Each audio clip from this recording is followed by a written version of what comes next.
할렐루야. 오늘 아침에 오신 우리 성도님들을 환영하고 축복합니다. 또 우리 온라인으로도 우리 이후에 말씀을 듣고 은혜 받으시는 분들도 환영합니다. 우리 다 함께 찬양할 텐데요. 우리 두 곡을 부르겠습니다.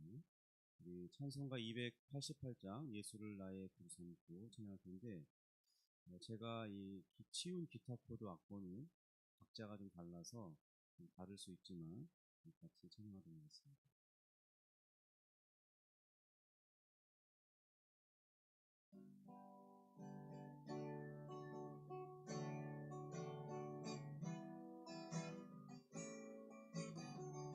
예수를 나의 구주 삼고, 예수를 나의 구주 삼고, 성령과 피로써 거듭나니 이 세상에서 내 영혼이 하늘의 영광 누리도다. 이것이 나의 간증이요, 이것이 나의 찬송일세. 나 사는 동안 끊임없이 구주를 찬송하리로다.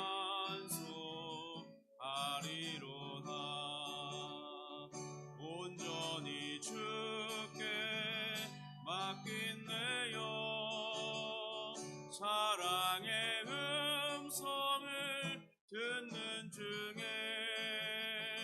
천사들 왕래하는 것과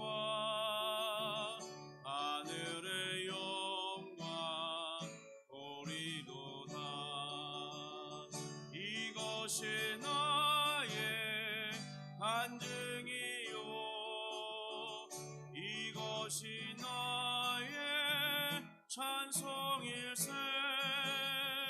나 사는 동안 끊임없이 구주를 찬송하리도다. 주 안에 기쁨 누림으로 마음의 풍랑이 잔잔하니 이 세상 나는 간 곳 없고 구속한 주만 보이도다. 이것이 나의 간증이요, 이것이 나의 찬송일세. 나 사는 동안 끊임없이 구주를 찬송하리로다.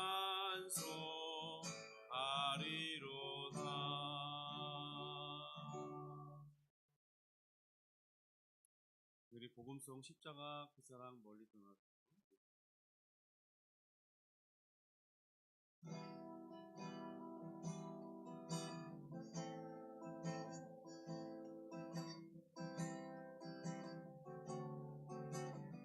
십자가 그 사랑, 십자가 그 사랑 멀리 떠나서 무너진 나의 삶 속에 잊혀진 주네.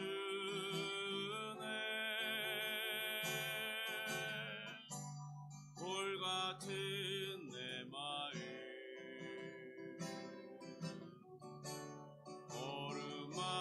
어루만지사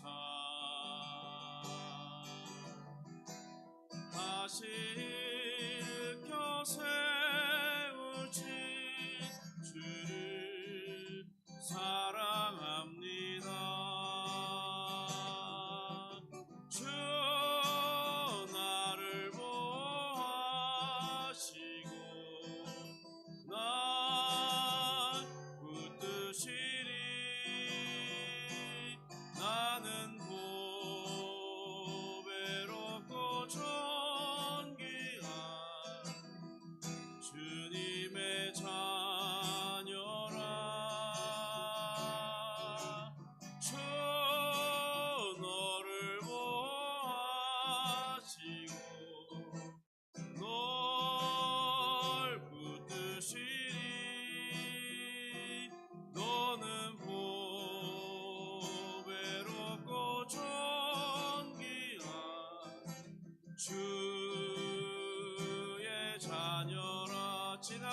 일들을 지나간 일들을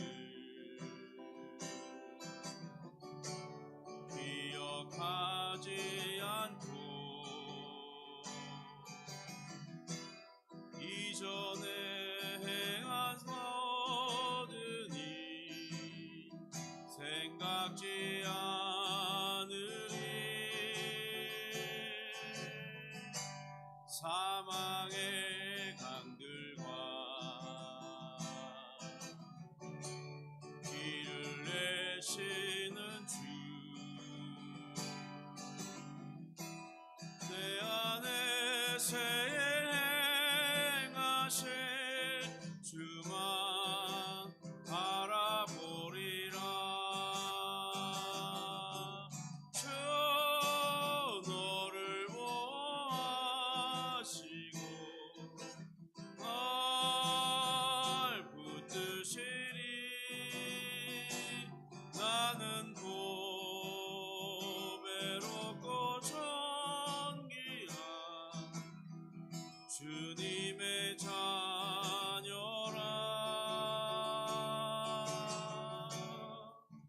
주 너를 보호하시고 널 붙드시리.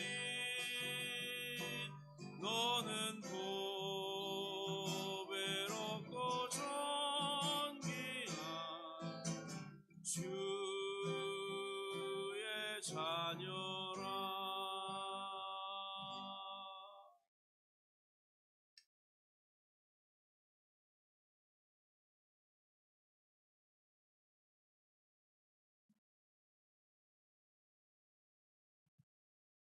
우리 다 함께 사도신경으로 신앙 고백하겠습니다.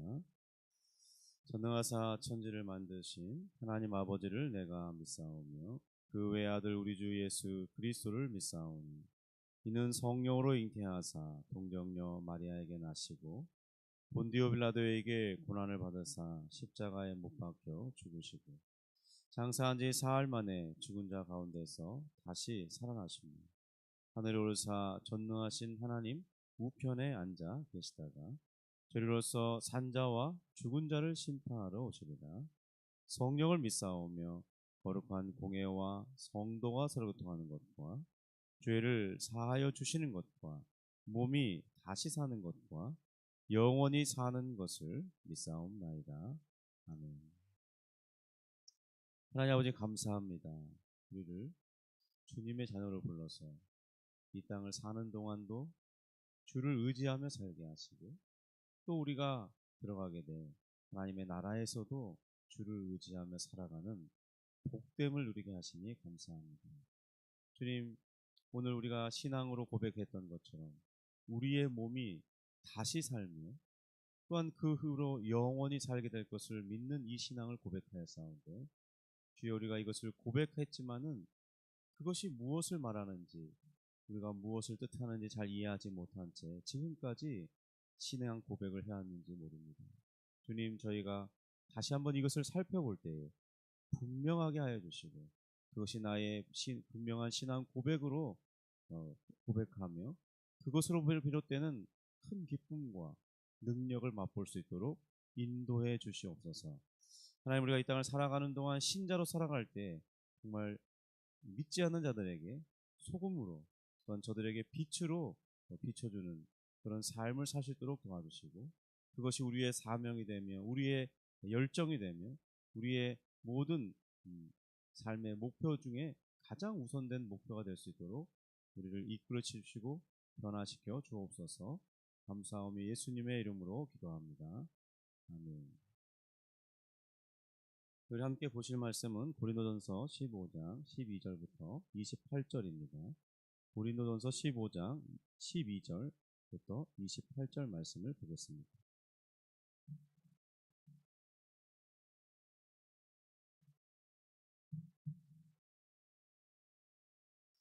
우리 함께 12절부터 길지만 합독하도록 하겠습니다. 그리스도께서 죽은 자 가운데서 다시 살아나셨다 전파되었거늘 너희 중에서 어떤 사람들은 어찌하여 죽은 자 가운데서 부활이 없다 하느냐? 만일 죽은 자의 부활이 없으면 그리스도도 다시 살아나지 못하셨으리라. 그리스도께서 만일 다시 살아나지 못하셨으면 우리가 전파하는 것도 헛것이요 또 너희 믿음도 헛것이며 또 우리가 하나님의 거짓 증인으로 발견되리니 우리가 하나님이 그리스도를 다시 살리셨다고 증언하였습니다. 만일 죽은 자가 다시 살아나는 일이 없으면 하나님이 그리스도를 다시 살리지 아니하셨으리라.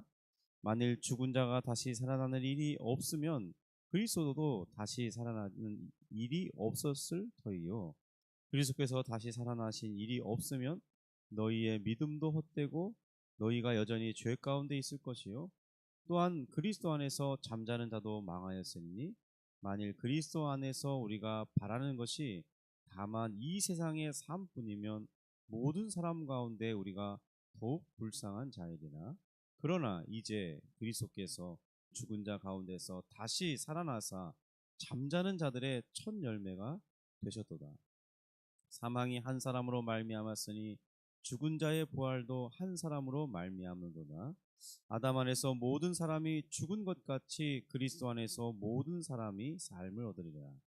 그러나 각각 자기 차례대로 되리니 먼저는 첫 열매인 그리스도요 다음에는 그가 강림하실 때에 그리스도인에게 속한 자요 그 후에는 마지막이니 그가 모든 통치와 모든 권세와 능력을 멸하시고 나라를 아버지 하나님께 바칠 때라. 그가 모든 원수를 그 발 아래에 둘 때까지 반드시 왕 노릇하시리니 맨 나중에 멸망받을 원수는 사망이니라. 만물을 그의 발 아래에 두셨다 하셨으니 만물을 아래에 둔다 말씀하실 때에 만물을 그의 아래에 두시니가 그 중에 들지 아니한 것이 분명하도다. 만물을 그에게 복종하게 하실 때에는 아들 자신도 그때에 만물을 자기에게 복종하게 하신 이에게 복종하게 되리니 이는 하나님이 만유의 주로서 만유하에 계시려 하심이라. 아멘. 사실 오늘부터 시편 강해를 시작하려고 했었는데요. 계획을 좀 변경했습니다. 제가 유튜브 방송을 하기 전에 우리가 무엇을 믿어야 되는지에 대해서 설교한 적이 있는데 지난 3월 주일마다 우리의 신앙의 핵심이 되지만 한편으로는 무시되고 또 실제적으로도 잘 이해하고 있지 못한 이 몸의 부활에 관해서 다루었던 적이 있습니다.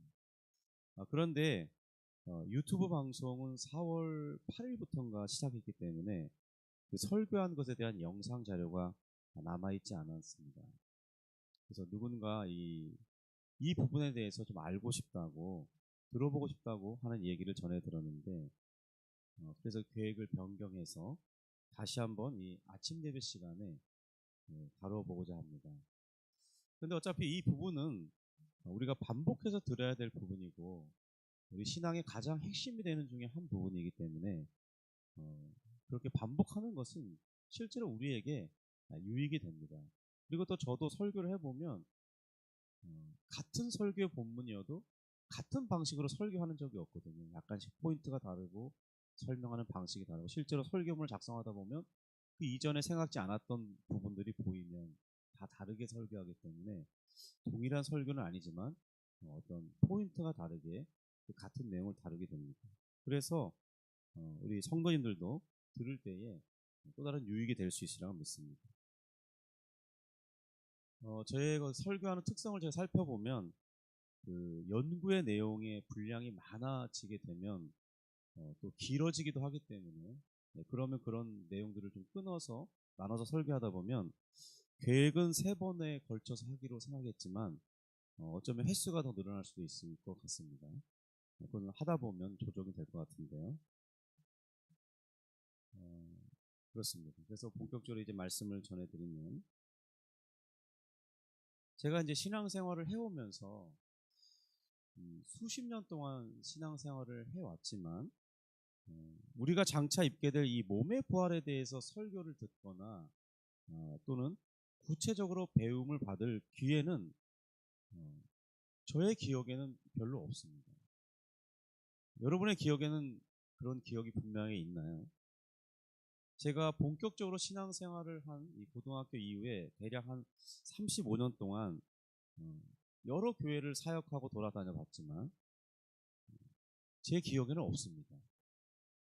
물론 저는 제가 사역하는 곳에서 한두 번 설교를 해봤지만은 또 다른 교회에서 또 했을 수도 있겠죠. 그렇지만 의외로 물어보면 저와 같이 혹시 그런 설교 들어본 적 있습니까? 그런 것을 배워본 적 있습니까? 그러면 다 고개를 갸우뚱갸우뚱 하더라고요. 그만큼 이 한국 교회의 설교 강단에서 혹은 제자훈련 등의 말씀을 공부하는 시간에라도 우리의 신앙이 핵심이 되는 이 몸의 부활에 대해서 강조하지 않고 있고 또 구체적인 배움도 받지 못하고 있다는 점이 드러난다는 겁니다. 온라인으로 이 말씀을 듣게 되는 성도님들은 어떠신가요? 우리 몸이 한 번 죽는 것은 피할 수 없지만 그 죽는 몸이 다시 살아나게 되되 다시는 죽지 않는 방식으로 살아나는 것, 그리고 그 부활의 몸을 우리가 입은 후에 우리가 막연하게 생각하고 있는 이 천국 또한 우리가 분명한 개념을 잘 갖고 있지 못해요. 어쨌든 그 천국 꼭 하나님의 나라에 들어가게 돼서 살게 된다는 점에 대해서 우리가 배워본 적이 있습니까? 혹은 설교를 통해서 들어본 기억이 있으신가요? 없다면 여러 가지 경우가 있겠죠. 분명히 있었었는데 우리가 그날 빠진 거죠. 아니면 별로 관심이 없어서 기억을 못 하거나, 아니면 본문은 몸의 부활에 관련된 설명을 하고 있고 또 이후에 주님께서 가져오실 천국에 대해서 설명하고 있는데 다른 포인트에 강조점을 두고 설교를 하기 때문에 그 부활에 대해서 잘 이해하지 못했던 것이죠. 하여튼 누구의 잘못인지는 모르겠지만 제 자신의 기억에서 들어보지 못했다고 생각한다는 점입니다. 그래서 오늘부터 그 부분을 좀 구체적으로 다뤄보려고 해요. 설교를 듣다가 조금 지루하다 이렇게 느낄 수 있고 살짝 좋을 수도 있는데요. 아침이다 보니까. 그래도 괜찮습니다. 왜냐하면 이 영상이 이제 유튜브로 남겨질 것이기 때문에 언제든지 잘 이해가 안 되면 재생해 볼 수 있을 테니까요. 그리고 또 알고 싶어진다면 다시 들어보면 되겠죠. 그런데 오늘은 우리가 죽고 난 후에 다시 살아날 때 구체적으로 어떻게 다시 살아나게 되는 것인지 이 부분에 대해서는 오늘 다루지 않고 그 전에 우리가 생각해 보아야 할 점에 대해서 다뤄보려고 합니다. 우리 몸의 부활에 대해서 가장 구체적으로 다루고 있는 이 성경 말씀은 고린도전서 15장입니다. 그리고 오늘 우리가 이 읽은 본문 이후에 35절에 이렇게 말하고 있어요. 15장 35절을 보시면 이렇게 말합니다. 누가 묻기를 죽은 자들이 어떻게 다시 살아나며 어떠한 몸으로 오느냐 하리니, 이렇게 사도 바울은 질문하고 그에 대해서 대답해 주고 있는데요. 지금 저는 그 부분을 바로 다루기보다는 그보다 앞선 질문에 대해서 다룰 필요가 있다고 생각됩니다. 왜냐하면 사도 바울도 지금 그렇게 설명하고 있기 때문이거든요.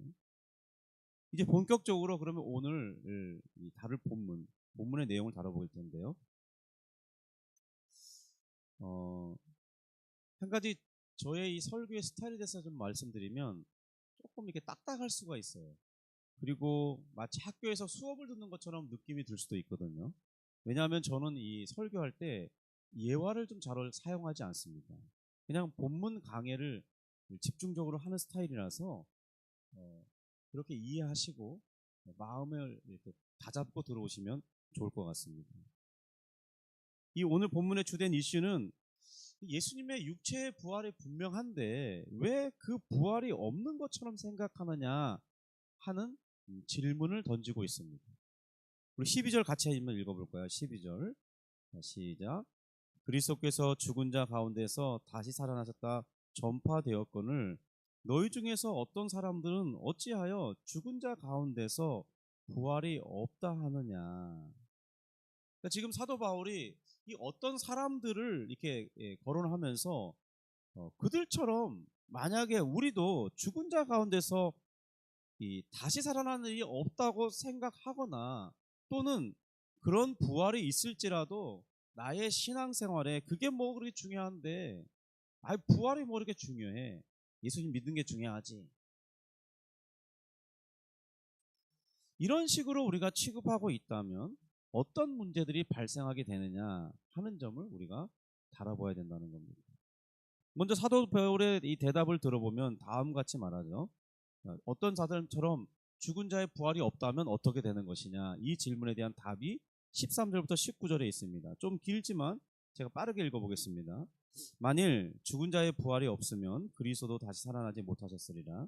그리스도께서 만일 다시 살아나지 못하셨으면 우리가 전파하는 것도 헛것이요 또 너희 믿음도 헛것이며 또 우리가 하나님의 거짓 증인으로 발견되리니 우리가 하나님이 그리스도를 다시 살리셨다고 증언하였습니다. 만일 죽은 자가 다시 살아나는 일이 없으면 하나님이 그리스도를 다시 살리지 아니하셨으리라. 만일 죽은 자가 다시 살아나는 일이 없으면 그리스도도 다시 살아나신 일이 없었을 터이요. 그리스도께서 다시 살아나시는 일이 없으면 너희 믿음도 헛되고 너희가 여전히 죄 가운데 있을 것이요. 또한 그리스도 안에서 잠자는 자도 망하였으리니 만일 그리스도 안에서 우리가 바라는 것이 다만 이 세상의 삶뿐이면 모든 사람 가운데 우리가 더욱 불쌍한 자이리라. 본문을 읽은 것처럼 그대로입니다. 우리가 은연중에든 실제적으로든 이 몸의 부활에 대해서 부정하거나 또한 그냥 막연하게 생각하고 구체적으로 이 몸의 부활을 나의 신앙의 그 내용의 핵심으로 자리하게 되지 않게 된다면 그 믿음은 능력이 없는, 능력을 발휘하지 못하는 그런 믿음이 될 가능성이 매우 크다는 것입니다. 또 아예 이것을 부정한다면 그 믿음은 실제적으로 헛것, 그러니까 소용이 없는 그 믿음이 아무런 가치를 갖지 못하는 그런 상태가 될 것이라는 겁니다. 이것은 저의 개인적인 주장이 아니라 이 하나님께서 이 성경이 되게 하시고 또 사도 바울이 직접 쓴 이 고린도전서의 편지에서 말하고 있는 요지입니다. 13절부터 19절의 말씀을 보시면 만약 죽은 자 가운데서 다시 살아나는 그런 일이 이 땅에서 없었고 장차도 없을 것이라면 그러면 우리가 구주로 믿고 있는 이 예수 그리스도께서 다시 살아나는 일이 없었을 것이라는 거죠. 그 결과 그리스도께서 다시 살아나신 적이 없다면 그러면 사도 바울과 그의 일행들이 계속해서 전도할 때 예수님이 부활하셨습니다. 여러분 죽은 것으로 인생이 끝나는 게 아닙니다. 사람은 반드시 다시 살아나게 됩니다. 이렇게 전도하며 다녔기 때문에 그러면 자신들은 지금 이 죽은 자 가운데 부활이 없다는 전제 속에서 볼 때는 거짓말하고 다닌 거잖아요. 또 그런 소식을 듣고 이 고린도 교회 교인들, 성도들이 믿음을 가지게 됐거든요. 그러면 그 믿음도 헛것이 된다는 것입니다. 그리고 그런 거짓된 것을 정말 이 모진 고생을 하였거든요. 이 사도 바울과 전도 일행팀이 험산 준령을 넘어가면서 거기에서 동물의 위험도 만나고 강도의 위험도 만나고 사람들에게 오해받고 매를 맞고 죽을 뻔하기도 하고 정말 이루 말할 수 없는 고생을 하면서 복음을 전도했는데 그 전도하고 있는 자신들은 이 세상에서 가장 불쌍한 자가 되고 만다는 것을 지금 말하고 있는 것이죠. 그 말씀은 그러니까 이 말씀은 사람들이 다 죽게 되는데 그런데 사람이 죽는 것으로 끝나지 않는다. 그리고 장차 사람은 부활하게 다시 살아나게 될 것이라는 점을 전제로 해서 설명하고 있는 것이죠. 그래서 그런 설명 끝에 이제 20절에 그런 주장에 대한 실제적인 한 인물을 설명하고 있습니다. 20절인데요. 우리 20절 다시 한번 읽어보겠습니다. 20절입니다. 시작. 그러나 이제 그리스도께서 죽은 자 가운데서 다시 살아나사 잠자는 자들의 첫 열매가 되셨도다. 그러니까 이 첫 열매라는 것은 어떤 거냐면 어떤 나무를 심었는데 누가 나무를 준 거예요. 근데 이 나무가 뭔지는 설명을 들었는데 잊어버렸어요. 어쨌든 이 과일나무란 얘기를 듣고 심었습니다. 이제 몇 년을 길렀어요. 그런데 이 나무에서 첫 번째로 열매를 맺은 거예요. 근데 그 열매를 보니까 사과 같아요. 어느 정도 자라서 이제 익어가길래 따 먹어보니까 사과가 맞아요. 그러면 지금 비록 이 나무에서 하나의 열매를 따 먹어봤지만 이 나무는 장차 어떤 열매를 맺을 거라는 걸 우리가 예상할 수 있냐면 바로 사과를 맺을 것이라는, 이 앞으로 이 나무는 죽을 때까지 계속 맺을 열매는 사과라는 것을 우리가 알고 있습니다. 이제 그런 예를 들어서 지금 한 사람의 예를 드는 거예요. 우리에게 아직 그런 일은 일어나지 않았습니다. 그런데 한 사람에게는 그 일이 일어났어요. 그 사람이 어떤 사람이냐? 바로 하나님의 아들이신데 그분이 사람의 몸을 입고 이 땅에 오신 예수 그리스도시라는 거예요. 그분이 죽었는데 우리 모든 사람이 죽는 것처럼 비록 그가 죽음이 좀 고난스럽고 보통 사람의 죽음은 아니었지만 어쨌든 십자가에서 분명히 죽었는데 3일 만에 그가 다시 살아났다는 것입니다. 그런데 이 다시 살아나는 모습이 예수님이 살렸던 나사로나 그 나인성 과부의 아들이나 야이로의 딸이거나 이런 방식으로 살아난 게 아니야. 그 세 사람은 모두 한결같이 다시 살아났지만, 죽었다 살아났지만 그들은 나이가 들어서 다시 죽었어요. 그러니까 모든 일반적인 죽음에 속해요. 그런데 예수님의 죽음은 다르다는 것입니다. 한번 죽었고 다시 살아났는데 다시는 죽지 않는 그런 몸으로 살아났다는 거예요. 이것이 모든 사람의 죽음과 혹시 그 죽음에서 살아난 사람의 경우와도 다른 독특한 사실이라는 거죠. 이것을 가리켜 첫 열매라고 하는 것입니다. 그런데 그 하나의 열매를 보면 무엇을 할 수 있냐? 이 지금까지 사람들의 모든 보편을 뒤집어 엎는, 이 우리가 진리라고 믿고 있는 모든 사람이 죽으면 인생은 끝이다 라는 이 생각을 뒤집어 엎을 만한 진리가 된다는 것입니다. 아, 사람은 죽으면 끝나는 게 아니구나 라는 것을 보여주는 가장 좋은 강력한 사례가 된다는 거예요. 그래서 그 사실이 바로 우리에게 소망이 되어준다는 거죠. 어떤 소망입니까? 우리가 장차 우리도 죽게 되겠죠. 여러분, 사람은 다 살면 죽게 됩니다. 좀 빨리 죽느냐, 좀 억울하게 죽느냐, 안타깝게 죽느냐, 그런 차이일 뿐이죠. 혹은 어떤 사람은 호상이라고 말하는 것처럼 건강하게 살다가 장수를 누리다가 또 죽을 때까지도 편안하게 죽는 그런 죽음을 죽느냐, 아니면 갓난아기로 태어났다가 한 살이 되기 전에 어떤 유전적인 질병에 의해서 죽거나, 혹은 10살이 되기 전에 갑자기 급작스러운 이 유전 질병이나 설명할 수 없는 질병으로 죽거나, 혹은 이제 한참 꿈을 펼칠 나이에 20대 초반, 30대 초반, 40대 이런 나이대에 갑자기 돌연 죽는 그런 일이 발생하거든요. 그러니까 사안들은 다 다르죠. 그런데 사람들은 죽는다는 거예요. 그런데 이제 예수님이 죽었고 다시 살아나셨을 때, 다시는 죽지 않는 그 이 삶의 방식을 취하셨을 때 우리에게 어떤 소망이 되냐면, 그래? 우리도 다시 살아난다고? 충격을 가져다 준다는 거죠. 마치 우리 일상생활에서 왜 라면을 막 사발면 맛있게 막 먹고 이 뜨겁잖아요. 그런데 한 입 확 물었는데 어떤 충격이 되는 소식을 누가 옆에서 탁 말하면 팍 깜짝 놀라는 것처럼, 그래? 그만큼 이 예수님이 죽었다 다시 살아나셨다는 이 소식은 우리의 삶에 충격을 가져다 주기에 충분할 만한 사건이라는 거예요. 왜냐하면 그와 같은 사실을 본 적이 없거든요.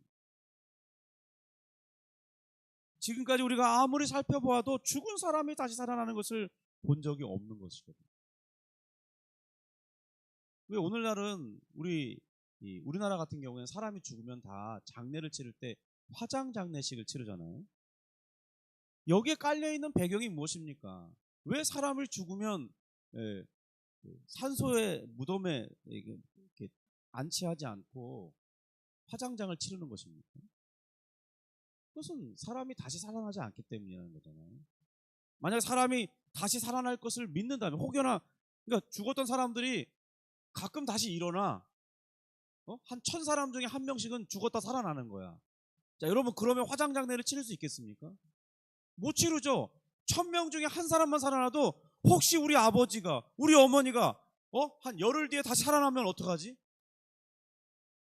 그러면 화장장례를 못 치르겠죠.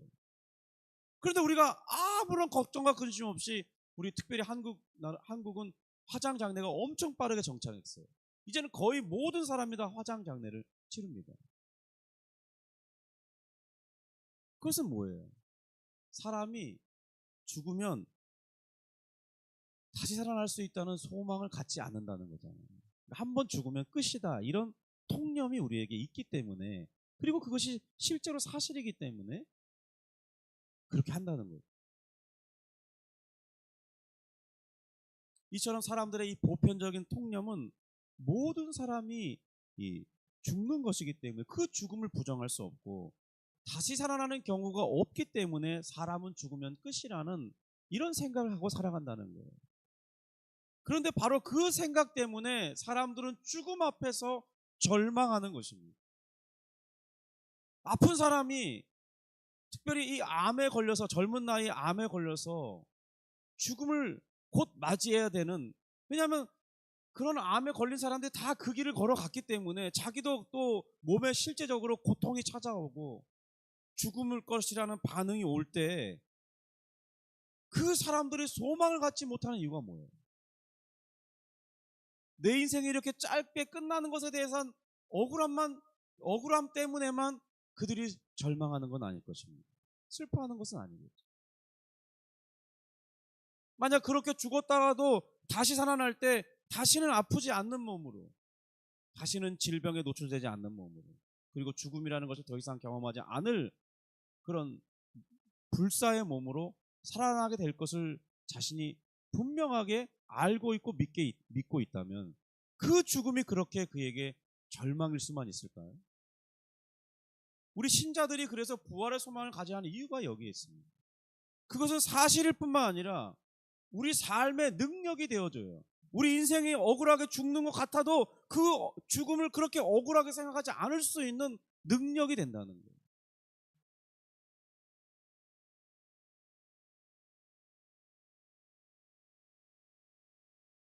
지금 사람이 살다가 죽게 되면 다시는 살아나는 일이 없다는 이 보편 진리에 하나의 열매를 통해서 사람이 죽으면 그것으로 끝이 아니라는 이 진리로 지금 보편을 뒤집어 버리는 사건이 일어난 것입니다.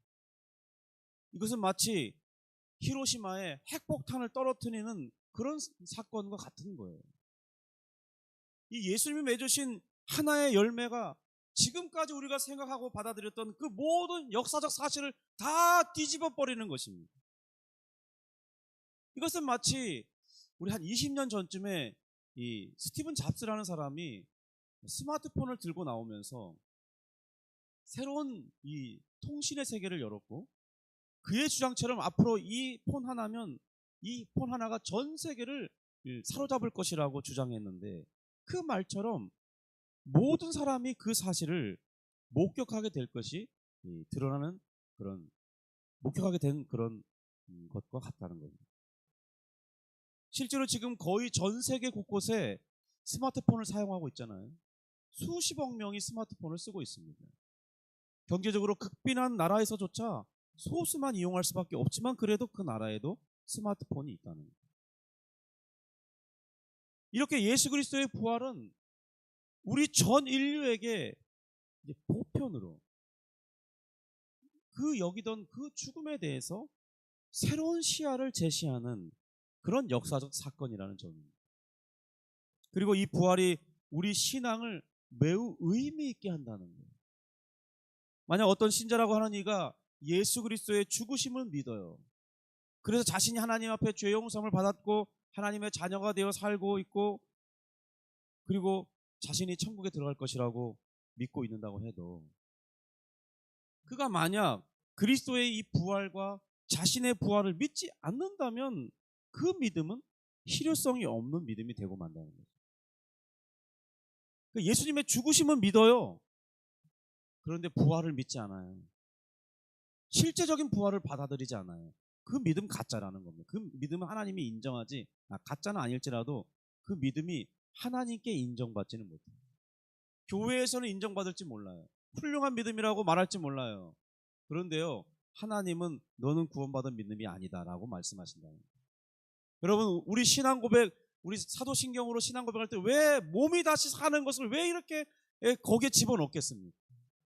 그런데 우리는 사도신경을 매번 고백하면서 실제적으로는 이 몸의 부활을 우리 신앙의 핵심으로, 우리 삶의 중심으로 자리 잡지 않는다는 것입니다. 이것이 우리 신앙의 문제고 능력 없는 신앙생활을 하게 되는 거죠. 반드시 우리 신앙은 우리가 믿는 예수님처럼 다시 나도 예수님처럼 다시 살게 될 것을 포함해야만 그 믿음이 참된 믿음이고 하나님께서 인정하시는 믿음이 되고 그리고 그 믿음대로 우리가 구원과 영광에 이르게 될 것입니다. 우리는 여기서 왜 사람이 죽게 되는지를 살펴볼 필요가 있어요. 그런데 왜 사람이 죽게 되는지를 살펴보려면 지금 시간이 아침 예배 시간 너무 많은 시간을 잡게 돼요. 그래서 오늘 이 부분을 다루지 못하고 아마 내일 사람은 왜 죽게 되는 것입니까? 다뤄야 사람은 왜 부활해야 됩니까? 라는 것을 설명할 수 있어요. 그리고 그 다음에 이제 그러면 우리가 부활하는데 다시는 죽지 않는 그 방식의 부활이 어떤 것입니까? 그리고 우리가 그 부활의 몸을 입으면 우리는 도대체 어디에 가서 살게 되는 것입니까? 이것이 우리가 연계해서 배워봐야 되고 그렇게 될 때 우리가 우리 신앙의 내용이 명확해지는 겁니다. 성도님, 우리가 복음을 듣고 믿어 은혜 받았다고 할 때 그 안에는 반드시 어떤 그 은혜의 내용에는 두 가지를 포함하는 내용의 경우가 참 많아요.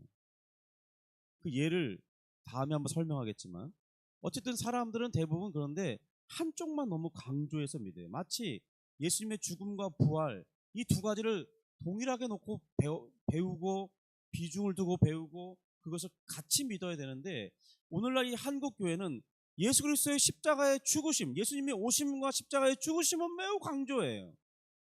그리고 예수님이 3일 만에 부활하셨는데 그 부활이 우리에게도 동일하게 주어질 텐데 요 부활에 대해서는 죽으심에 비해서는 요만큼밖에 안 가르쳐요. 명확하게 가르치지도 않아요. 어떤 부활에 이르게 될 것인지 잘 가르치지 않아요. 그러니까 이게 기우뚱하는 신앙생활이라는 거예요. 그런 믿음, 건강한 믿음이 어렵습니다. 하나님도 그런 믿음에 대해서 잘못되었다고 말하는 경우가 많아요. 역사적으로도 그런 식으로 신학을 펼쳤다가 이단으로 정제된 경우가 많아요. 그만큼 이 두 가지 진리를 제시할 때 두 가지를 동일한 비중으로 믿고 받아들이는 것이 매우 중요합니다. 그런 부분에 대해서는 다음에 한번 다루긴 하겠고요. 어쨌든 우리가 내일 이어서 이제 사람은 그러면 왜 죽게 됩니까? 한번 다뤄보도록 하겠습니다. 기도하겠습니다. 하나님 아버지, 이 아침에 우리 신앙에서 가장 중요한 내용 중에 하나인 이 몸의 부활에 대해서 다룰 수 있는 기회를 주시니 감사합니다. 주님, 정말 이것을 우리가 바르게 이해하고 나의 신앙으로 받아들이고 그것을 묵상할 때 그것이 나에게 능력과 기쁨이 되고 어떤 절망의 요소 중에 심지어 내 자신이 당장 죽음 앞에 처한다 할지라도 그 죽음이 나에게 어떤 위해도 가할 수 없고 나의 가진 이 소망을 무너뜨릴 수 없고 그리고 잠깐 이 땅을 빨리 떠나야 되는 것에 대한 아쉬움은 있을지라도 내가 반드시 다시 살게 되고 이 땅보다 더 영광스러운 하나님의 나라에 들어가 영원한 복락을 누리며 하나님과 사귐을 가지며 하나님을 예배하며 내 마음으로도 충만한 기쁨 가운데 살아갈 그 세상이 준비되고 있음을 믿음을 통해서, 주여, 우리가 소망 없는 존재가 아니라 정말 소망 있는 존재예요. 죽음도 내게 무엇도 할 수 없는 능력 있는 존재로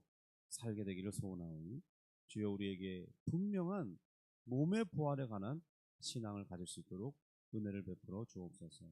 주여, 이 시간을 사모할 수 있도록 도와주시고, 이 말씀을 들을 때 깨닫게 도와주시고, 그리고 이것에 대해서 더욱 깊이 알고 싶은 열망도 허락해 주셔서 그것이 우리 삶의 기쁨과 능력이 되게 하여 주시옵소서.